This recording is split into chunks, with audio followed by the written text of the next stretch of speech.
What do you think, John? What might be the alternative to that? Like the logical sense that Ricky just will not want to accept is the logical thing, the business money thing to do, and perhaps for the good of the team. I'm playing devil's advocate. For the record, I don't want to sell him either. Obviously, no one wants to sell him. Is take the money, start the rebuild. It's going to be painful, but we've got to do it eventually. Is that fair, or do you just think it's just not worth considering? So I'll play devil's advocate because I'm also just on that we shouldn't sell him for the reasons that Rick mentioned there. So to play devil's advocate, I think if you're really looking at the club and the issues that are around what's happening at the moment, Kane has been there through all of that time, and we haven't managed to get something over the line. Now, it's not clearly not because of his individual talent or goals, but I wonder if now we're in a position where actually, like we've all been saying, we need to play a different way. We need to play this front foot attacking football.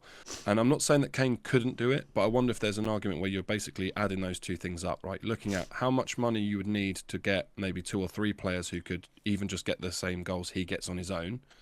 You're going to need a lot of money to be able to replace those players. Plus, those players also need to be able to play in whatever new system that you want to go forward.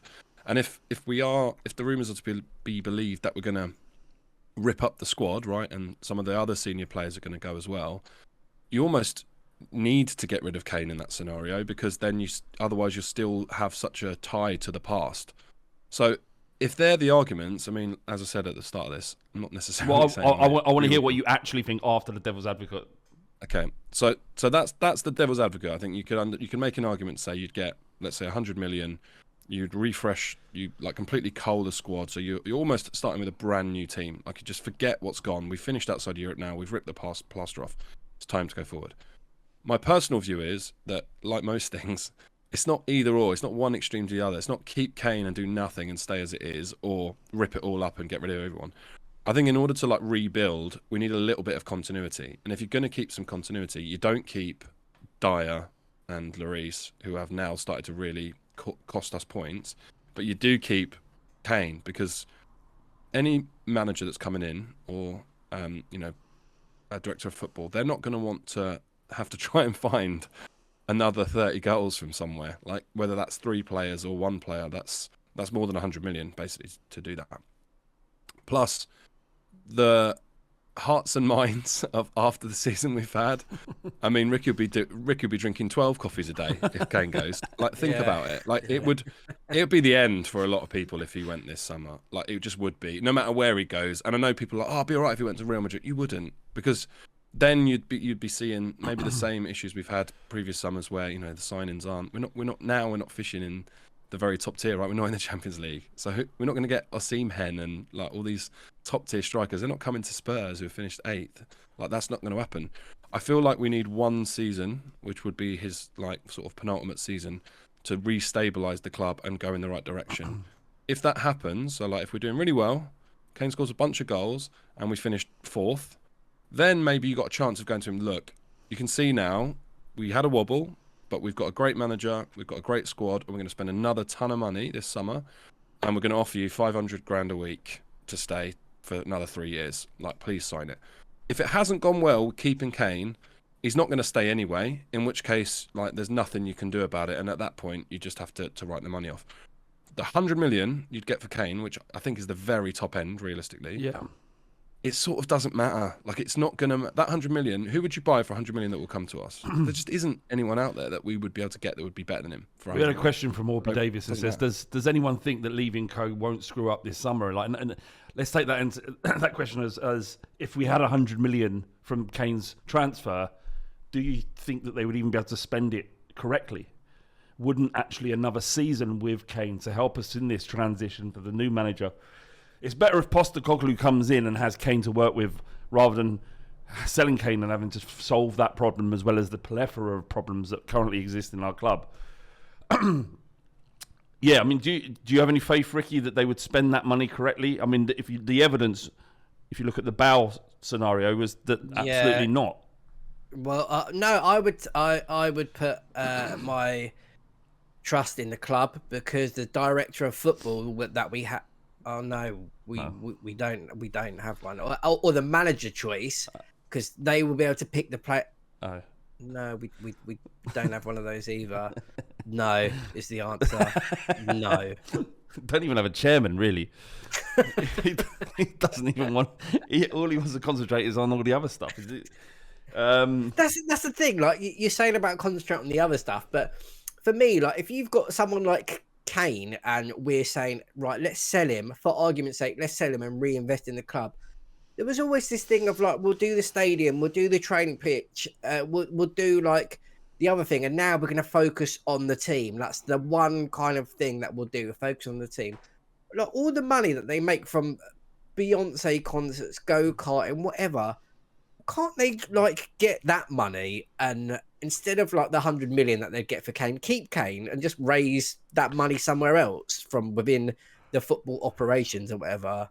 Yeah, like just not Kane. I mean, not Kane. That's a lot. Anything but Kane. No, I don't. Look, for the record, I don't think Daniel Levy is even for a moment considering selling him. It would take an obscene offer in order for us to turn our heads. And 100 million isn't obscene. 150 to 200 million is obscene. And the reason why that kind of bid could potentially come in is if Man United get bought out by the Qataris, because that would mean they have infinite wealth combined with their revenue. If you look at how much they will be able to spend, a statement signing like Harry Kane for the Qatari owners coming in at United, that would be worth overspending for him, in my opinion, from their perspective. And if £200 million comes in, then you've got to say, surely at that point, you've got to say, this is mental. This is crazy money. We cannot ignore this. That's 1/5 the cost of an entire stadium for a player with a year left on his contract. Is that the minimum you'd accept then? Like, let's hypothetically say Levy's popped out for the afternoon and said, Flav, you're in charge of anything that comes in. It's up to you, completely up to you, right? And he signed a legal document saying, yeah, I give Flav all power here. A little fax, because they're still using faxes, obviously, for some reason in this analogy. Little fax comes through from United. It says, all right, mate, we've thought about it.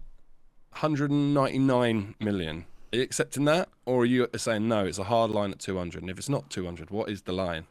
Because I feel like 200 is next level, right? Because then suddenly you are able to completely transform the squad, because we would, let's say, have another 100, 200 million spent. Suddenly we are fishing in a very big pond there of players and wages we could spend. But 100 million doesn't seem like enough. So what is the minimum number? I think 200 million. That's okay, so if they offered 190, you wouldn't accept it? Yeah, I probably would. But right, but so 200. So if they offered 185, would you accept that? This is what I mean. Well, 185. No, yes. Look. The 200 is a headline, isn't it? It's a market. It's this we couldn't. It's a world record transfer fee. It's about, what was it, £80 million more than any other transfer ever. 200 million. I think 185 wouldn't. That 15 million is negligible. Going any. You would accept 185. Yeah, but you're now going to say 170, aren't you? And that, even 170 is. Yeah. How can you not? Would you accept 170? Probably. Right. Okay. So this is what I'm saying. We're getting close to. Would you accept 150? No. Okay, that feels like you're having your pants pulled down. But it isn't. Okay, so can we agree on 160 then? 170 and he's gone. 170. Okay, fine. We'll take it. Right, so it wasn't 200, it was 170 that we got to. So now let's think about 170 million comes into the summer. Ricky, are you having 7 cups of coffee if Spurs got 170 million for Kane this summer? Oh, mate, 170. Like I was 200, my head got turned. 170, fucking Mr. Melty over there. Like, yeah, fucking 200, give me 200 what? 190 in a packet of chewing gum. Yeah, I'll take that, mate. Hang on a minute. Giving it beans to Levy, not so easy, is it? Selling our star player from under us. Hang on a minute. Hang on a minute. The difference between 200 million and 170, the difference he can make to the squad is small. That 30 million. 30 million's an Yves Bissouma. He was 30 mil, wasn't he? Yeah, mate. But my question is, all right. Sorry. So you're exploiting it. You're taking the piss out of my business acumen. Fair enough, right? But luckily, I'm not running the football club. What business acumen? What? It's going on YouTube. But that would have to be considered, and it's not outside the realms of of a possibility should this takeover happen at United. If it's Radcliffe, then that sort of bid probably won't come in. But if Qataris, because the motive of them is not it's entirely about what they can produce on the pitch, because that serves other agendas which we won't go into. But that would be worrying. I think it would be in our best interest in that moment to accept 200 million or 170 million for a player with 8 more months left at the club. You're saying, like, if we have 150 million to spend plus the 170 million, and all that money goes back into the squad, I think with the right manager, I mean, we logically, can compensate. yes. Yeah. Logically, like 100, what you've just said, correct. But I just, man, I don't want to say it. I'm not going to say it. What if he leaves at the end of the season? What if he leaves at the end of the season and he goes to Chelsea for free? He ain't going to Chelsea for free. Rick, what if at the end of the season we didn't take the 170 million, 8 months later we're in the exact same position, but he can leave, go wherever he wants. Right now we can control where he goes. Real Madrid, Man United. End of the season he goes, actually, do you know what? Chelsea and Pochettino are battering their eyelids. That makes sense. Yeah, I'm paying him loads of money as well. 750 grand a week. Do you want that? Do you want all that money? Do you remember? Your kids will never ever have to think about money ever again. Yeah, you see your kids every day. Yeah. Don't have to take them up to that pit that is Manchester up. Yeah, you can stay. Yeah. This is the problem. This is what I'm saying. Like, and I'm being a bit flippant about that. Like, would you take 10 million less? 10 million less. But this is what could potentially happen, right? They'll start with a number and it'll be low. Then they'll just keep nudging it up and up and up and up. And at what point does it, from our perspective, because I think we all agreed, 100 million, it's not really worth it, because it's not about the money. It's not about whether that's good for a player of his age or how long it's left on his contract. It's what he's worth to us, right? And at this moment in time, it's worth way more than 100 million. But there is a number, right? It does get to a point when you go, okay, like we can, to Flav's point, we can control where he goes, and actually, no, that does become more valuable to us, right? It's like when people go, there's no number in the world could prize Kane away. All right, they're going to offer you $1 billion. You're turning it down, are you? Like, obviously not. There's always a number. So I think, like, that's the thing is, I wonder for the rest of the fan base what their number is, because I think, like, we got to 170, and that to me feels like, wow, that would be kind of mad to turn down. But I'm just curious, at what point does that number satisfy the fan base enough? Yeah, 170. 169. No, when you said 1 billion there, I don't know why. Well, I do know why, but automatically my mind just went, that's a lot of coffees. We know too much coffee chat today. It's just in my head now. That's a lot of coffees. What the third option here, boys, is that we get the right manager in, we have a good transfer window, things go swimmingly next season, football's excellent, Kane's scoring goals for fun again, but other players are chipping in. Postecoglou's got his mitts on this squad. Great energy. Everything's pulling. All the things that Kane has mentioned about having recapturing the energy that existed when Pochettino was at Tottenham, the culture at the club, recapturing that, making it a positive place to be in. We managed to do that with the correct managerial appointment. And he goes, do you know what? This is the place. I don't want to go. I need to stay here forever. I'm gonna sign a long contract, a 4-year deal, a 3-year deal with Spurs. Let's just see what happens. There's that possibility as well, and maybe that's worth the gamble. You turn it down. I maybe the romanticism in me. I think that will happen. I don't think he's gonna go. This is home. This is home. Yeah. Don't leave. There's nothing out there. There's nothing out there except from fucking harlots, darkness, and horribleness. There's harlots out there. Yeah, stay away from them. Yeah, the stinging nettles don't go. I think as well, like that. Like there are a couple of things that the club have like up their sleeve that they could pull out. I know, Flav, you mentioned before about like statue chat. I think like they should be having those kind of conversations to say like, look, you're all-time leading goal scorer. If you stay with us basically for your whole career, like we would like to build a statue of you outside the stadium as being, one of our greatest ever players. And, we want to reward you for loyalty. Like we're going to make you the highest paid player in the league. Like I think they need to go to those kind of lengths where they basically break the bank for him, because Haaland's on like mega money, right? He's like on like 700 grand a week or something insane like that. I think they need to be sort of getting close to that number, which seems again like counterintuitive, right? Because he's coming towards the end of his contract and therefore coming towards the end of his like peak supposedly. But he's not that old, especially not in modern football terms. And like I said before, it's about his value to us. Because if you do stick another 3 years on his deal, let's just say for argument's sake, it goes back up to 150, 170, 200 again. Right? His value is locked in at that point because he's so valuable to us. And we don't have to then worry about signing or spending 170 million to replace a striker that we already have.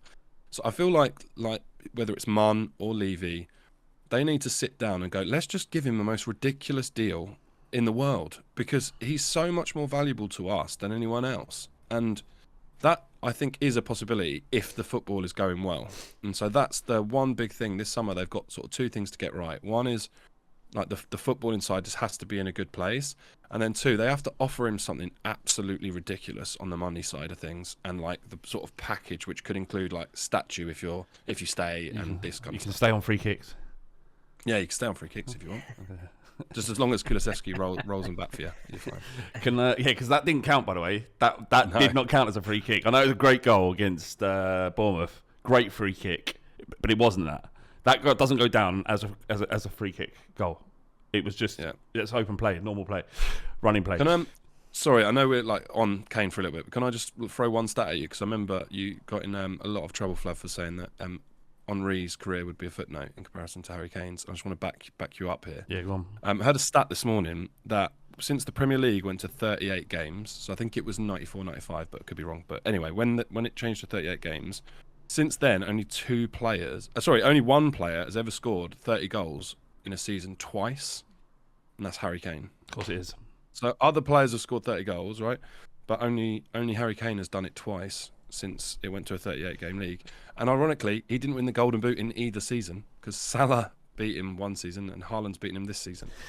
But just shows you how immense he is over a long period of time to do that twice and to score the amount of goals for us as well, right? Yeah. People knock us for not winning stuff, but he's still doing those numbers for us is incredible. Mate, it drives them mad. It drives Arsenal fans mad. It can't compute because they look at me like, how can you say this? But they can't disprove it at all because it's opinion. It's their opinion. I've got facts on my side. He scored more goals than Henry, ergo better striker. I don't know what you want me to say. Yeah.